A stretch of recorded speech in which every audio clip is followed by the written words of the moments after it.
মইনো শাখা পলা কিয় পিন্ধো সেয়া লৈ মোৰ এটা প্ৰশ্ন আহিছিল। একচুৱেলি কথাটো হৈছে যে মোৰ হাজবেণ্ড হৈছে বেংগলী, গতিকে আপোনালোকে নকলেও গম পায় যে বেংগলী নিয়মত আমি শাখা পলা পিন্ধো। মই বুজি পাইছো বাৰু, মোৰ ইউটিউব ফেমিলিত এতিয়া বহুত নতুন সদস্য আহিছে, গতিকে বহুত লোকে গমো নাপায় কাৰণটো, সেইকাৰণে আজি কৈ থলো। পিছে আজি ৰাতিপুৱা উঠিয়ে প্ৰথমতে দেহাৰ কাৰণে ব্ৰেকফাষ্টটো বনাই লৈছো আৰু লগতে টিফিনো। আজি চিম্পল আটা পাস্তা আৰু লগতে এটা ব্ৰাউনি তেনেকে বনাই থলো। পিছে ৰাতিপুৱা হলে মানে কি বনাও নবনাওকে সেয়াতে একদম মূৰটো কাম নিদিয়া হৈ যায়। এইপিনে আকৌ ৰাতিপুৱা হলে দেহা উৎপাতটো অলপমান বেলেগ থাকে নহয়, এয়া মানে ডেইলি ৰুটিন। আজি আকৌ মোৰ ঘৰৰ ছোৱালীজনীক প্ৰথমতে গাটো ধুৱাই লৈছো দেই।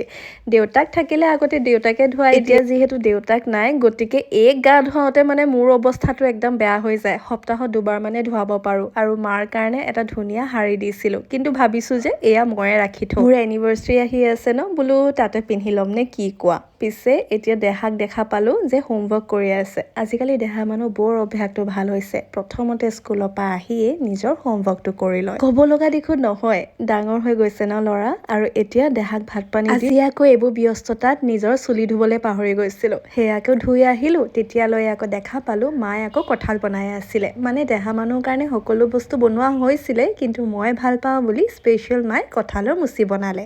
ভিডিঅ'ছবোৰ চাই যদি ভাল পাইছে তেন্তে ছাবস্ক্ৰাইব কৰি থৈ যাব। বাই।